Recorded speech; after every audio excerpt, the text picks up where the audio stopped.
Finally वो भर्ती निकल करके आ चुकी है जिसका हम सभी बेसब्री से इंतजार करते हैं। एसएससी की ये सबसे बड़ी भर्ती है। आपको मैंने 2 दिन पहले अपने चैनल पे वीडियो बनाया था, उसमें मैंने बताया था एसएससी एमटीएस और हवलदार की 10,000 से ज़्यादा भर्ती आने वाली है और यहाँ तो 1,000 भर्ती बढ़ चुकी है, मतलब 1,500 से ऊपर भर्ती बढ़ चुकी है, आगे बढ़ेगी। ये मैं आपको अभी भी बता दे रहा हूँ कि आगे ये भर्ती 100% बढ़ने वाली है। बात कर रहा हूँ एसएससी एमटीएस और हवलदार की, और जिसका नोटिफिकेशन जारी हो गया है। फॉर्म भरने का वीडियो मैंने बना दिया ऑलरेडी चैनल पे, आप देख लीजिएगा। उसमें मैंने सारा स्टेट कोड कैसे सिलेक्ट करना है, पोस्ट को कैसे सिलेक्ट करना है, पेमेंट अगर फंस रहा है तो कैसे उसको सॉल्व करेंगे, A to Z। यहाँ पर बात होगी इस पूरे सिलेक्शन प्रोसेस के बारे में। और बहुत इंपॉर्टेंट है, ये आपको एग्जामिनेशन पैटर्न चेंज कर दिया गया है। इस बार नेगेटिव मार्किंग को हटाया गया है और दूसरे पार्ट में नेगेटिव मार्किंग को डाला गया। अब कौन से पार्ट में हटा है, कौन से पार्ट में डाला है, एग्जामिनेशन का पूरा पैटर्न चेंज हो चुका है। सिलेक्शन का जो प्रोसेस है वो सिंपल कर दिया गया है इस बार।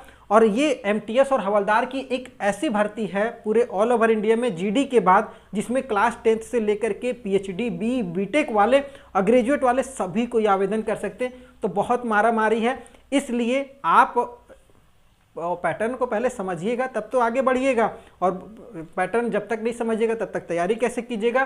तो ध्यान दीजिएगा, मल्टीटास्क स्टाफ जिसको हम लोग एमटीएस कहते हैं शॉर्ट फॉर्म में, नॉन टेक्निकल होता है। इसमें आपको टेक्निकल से दूर दूर तक कोई वास्ता नहीं होगा। अगर एमटीएस में बात करेंगे तो सफाई कर्मी, चौकीदार, ड्राइवर, नन क्लर्क, माली, और मतलब ये सब जो पोस्ट होते हैं, इसमें बहुत सारा और भी पद आता है। ये सब पोस्ट आपको एमटीएस के थ्रू मिलेगा। मतलब मल्टीटास्क स्टाफ जिसके अंदर बहुगुण क्षमता होती है, वो एक व्यक्ति कई सारे कामों को कर सके।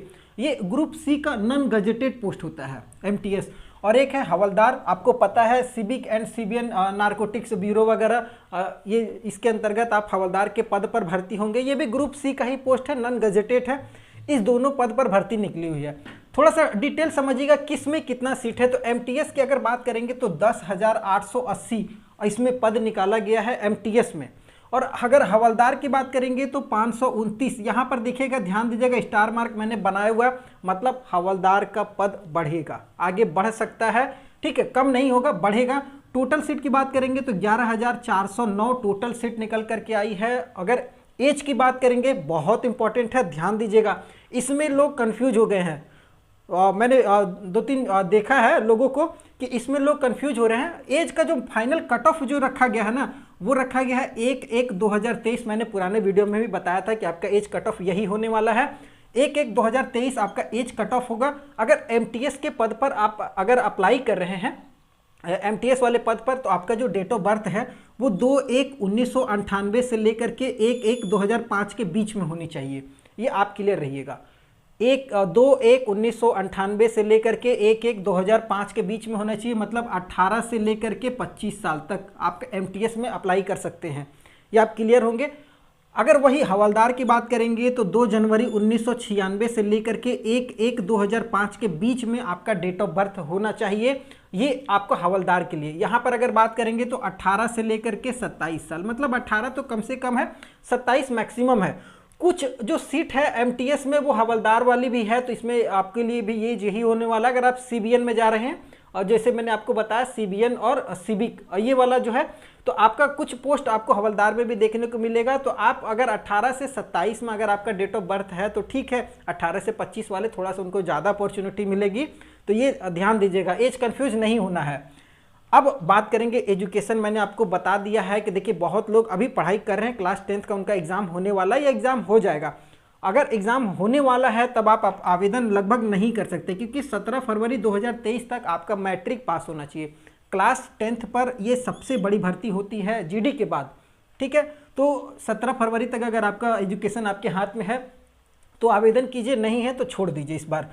फी की बात करेंगे तो जनरल, ओबीसी, ईडब्ल्यूएस के लिए मात्र 100 रुपये लग रहा है, जबकि फीमेल कैंडिडेट, विकलांग कैंडिडेट, एससी एसटी को यहाँ पर एक भी चार्ज नहीं देना है। ये सारी चीज़ें ध्यान दीजिएगा।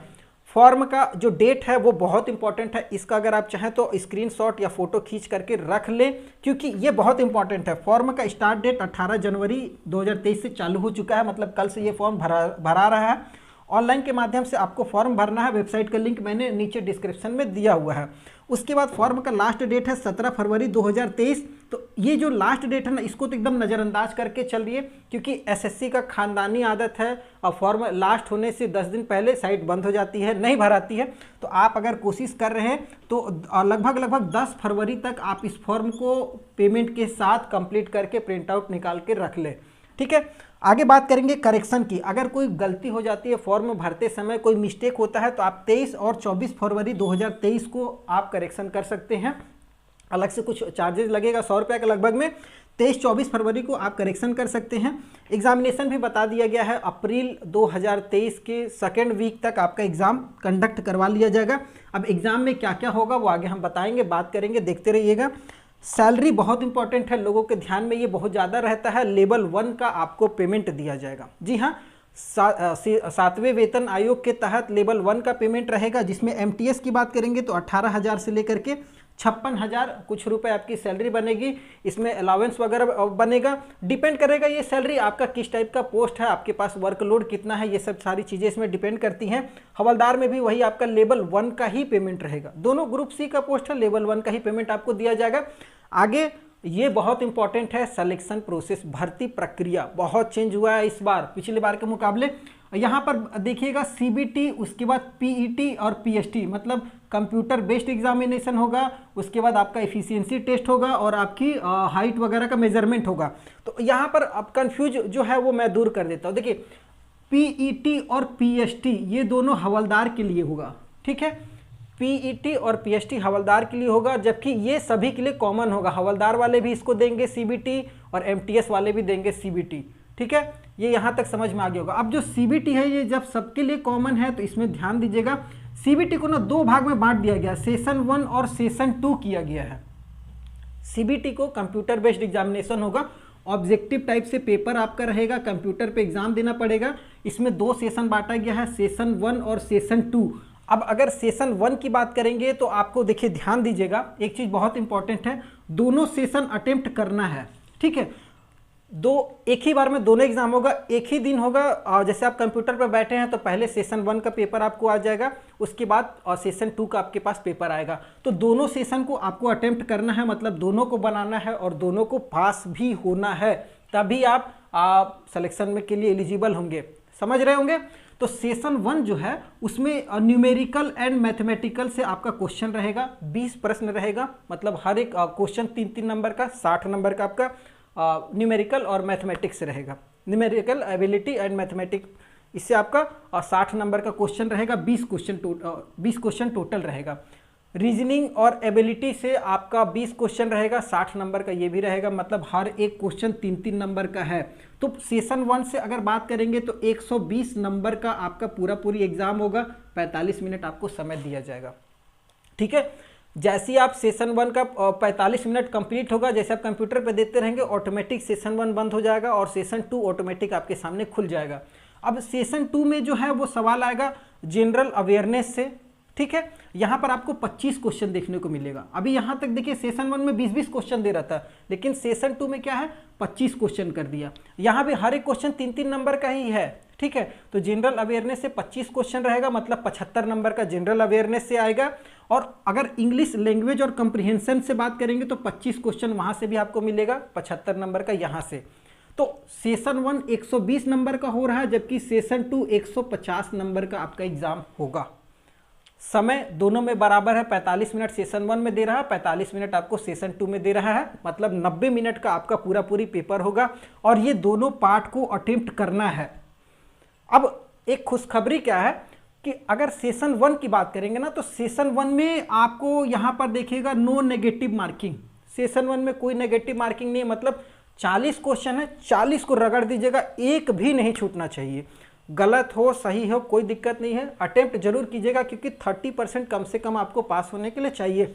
अब अगर 120 नंबर में आप 30% नहीं ला पाइएगा तो आपका सेशन 2 बेकार हो जाएगा। आप सेशन 2 पास भी कर जाइएगा तो भी आप एलिजिबल नहीं मानिएगा। तो दोनों आपको पास होना है। तो सेशन 1 में नेगेटिव मार्किंग नहीं है, मतलब आपको इसको पूरा अटेम्प्ट कर लेना है।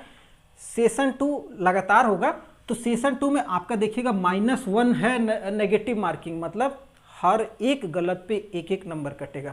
यहाँ पर थोड़ा सा डिमेरिट बोल सकते हैं, क्योंकि 0.25 देता या 1/3 इस तरीके से देता, लेकिन हर एक गलत पे एक एक नंबर कटेगा सेशन 2 में। मतलब जनरल अवेयरनेस और इंग्लिश लैंग्वेज वाला जो पेपर होगा उसमें जितना भी गलत कीजिएगा उतना उतना नंबर कटते जाएगा। तो सेशन 1 को एकदम अंदाज मार के चलिए और सेशन 2 को फोकस करके चलिए, ठीक है।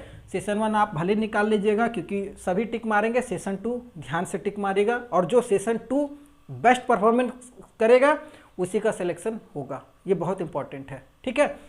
तो ये आपको पूरी क्लियर हो चुका होगा। अब अगर आपने सेशन 1 सेशन 2 दोनों पास कर लिया तो आप एमटीएस के लिए एलिजिबल हैं। अगर आपका मेरिट में नाम आ जाएगा तो आप एमटीएस की ज्वाइनिंग आपको मिल जाएगी।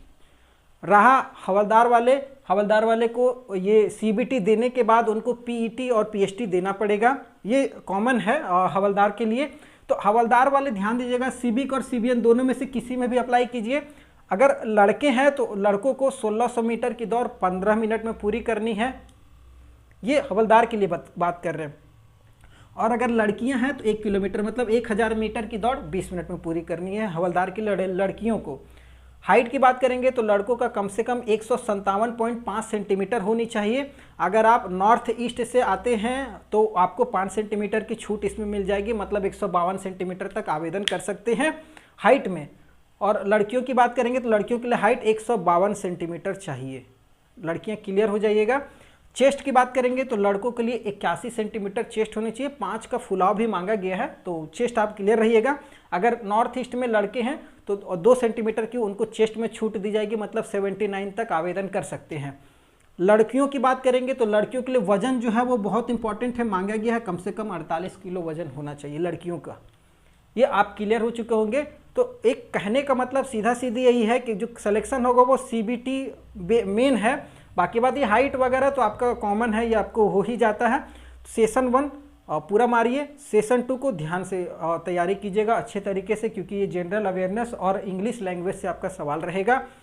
कोई अगर कन्फ्यूजन हो तो आप हमें कमेंट जरूर कीजिएगा। और हाँ, स्टेट कोड वही सिलेक्ट कीजिएगा जहाँ पर आपको पोस्ट दिखाई देता हो। अगर कई लोग क्या कर रहे हैं ना कि मान लीजिए झारखंड में हवलदार का सीट नहीं है, लेकिन झारखंड को पहला प्रेफरेंस दे रहे हैं कि भैया झारखंड में, तो आपका प्रेफरेंस वो खराब हो जाएगा क्योंकि वहाँ सीट ही नहीं है। अगर आपका मेरिट भी आएगा तो जो पहले मारा है एमटीएस वाला वो उसको मिल जाएगा, आपके लिए तो कोई सीट ही नहीं बचेगा। तो ये बहुत इंपॉर्टेंट है, और जहाँ पर आपका सीट हो वहीं पर पहला पोस्ट प्रेफरेंस डालिए, और पोस्ट प्रेफरेंस ही सारा इसमें खेला होगा, और ये बहुत इंपॉर्टेंट है। आगे मैं बताऊँगा एक और वीडियो में किस स्टेट में कितना सीट है और कैसे आपको पुराना कट ऑफ है, किस हिसाब से अभी आपको पोस्ट को नया डालना है, नया प्रेफरेंस डालना है।